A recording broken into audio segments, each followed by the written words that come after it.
দেশব্যাপী বইছে নির্বাচনী হাওয়া। কার্যক্রম নিষিদ্ধ আওয়ামী লীগের অনুপস্থিতিতে বাজির করা এবার বিএনপি জামায়াত। সেই প্রেক্ষাপটে বাংলাদেশের ইসলামীপন্থী রাজনৈতিক দল জামাত ইসলামীর সঙ্গে সম্পৃক্ততা বাড়ানোর চেষ্টা করছে মার্কিন কূটনীতিকরা।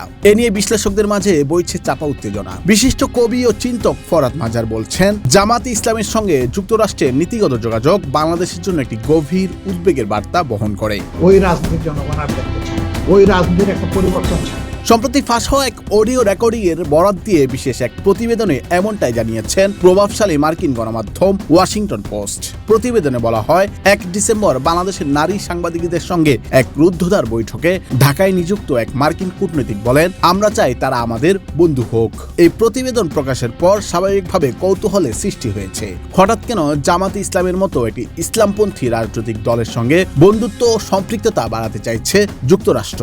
হাতে পাওয়া অডিওর বরাতে ওয়াশিংটন পোস্টের নয়াদিল্লির ব্যুরো প্রধান প্রাংশু বার্মার করা ওই প্রতিবেদনে বলা হয়, আগামী সংসদ নির্বাচনে বাংলাদেশের বৃহত্তম ইসলামীপন্থী দল জামাত ভোট বক্সে তাদের সেরা পারফরমেন্স দেখাবে বলে ধারণা করা হচ্ছে।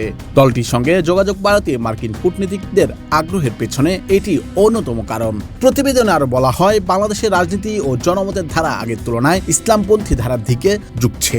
এই বাস্তবতায় তারা জামাতের সঙ্গে সম্পৃক্ততা বাড়িয়ে বন্ধুত্বের পথে হাঁটতে চাইছে। কেবল জামাত নয়, রাজনৈতিক পালাবদলের এই সময়ে হেফাজতে ইসলাম, ইসলামী আন্দোলন সহ বাংলাদেশের অপরাপর ইসলামপন্থী দলগুলোর সঙ্গেও সম্পৃক্ততা বাড়াতে আগ্রহী বলে জানিয়েছেন ওই মার্কিন কূটনীতিক।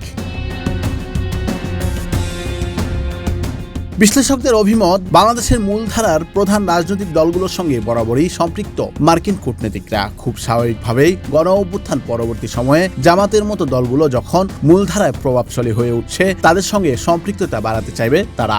ওয়াশিংটন পোস্টে দেয়া ওই বিবৃতিতে তেমনটাই জানিয়েছেন ঢাকাস্থ মার্কিন দূতাবাসের মুখপাত্র মনিকা শি। তিনি বলেন, ডিসেম্বরে সাংবাদিকদের সঙ্গে কূটনীতিকের যে কথোপকথন হয়েছিল তা ছিল নিয়মিত আলোচনা। বৈঠকে অনেক রাজনৈতিক দল নিয়ে আলোচনা হয়। এদিকে আটলান্টিক কাউন্সিল ও দক্ষিণ এশিয়ার একজন জ্যেষ্ঠ ফেলো মার্কিন কুগেলম্যান বলেন, জামাতে ইসলামের প্রতি যুক্তরাষ্ট্রের যোগাযোগ যুক্তরাষ্ট্র ও ভারতের মধ্যে সম্ভাব্যভাবে আরেকটি ফাটল তৈরি করতে পারে।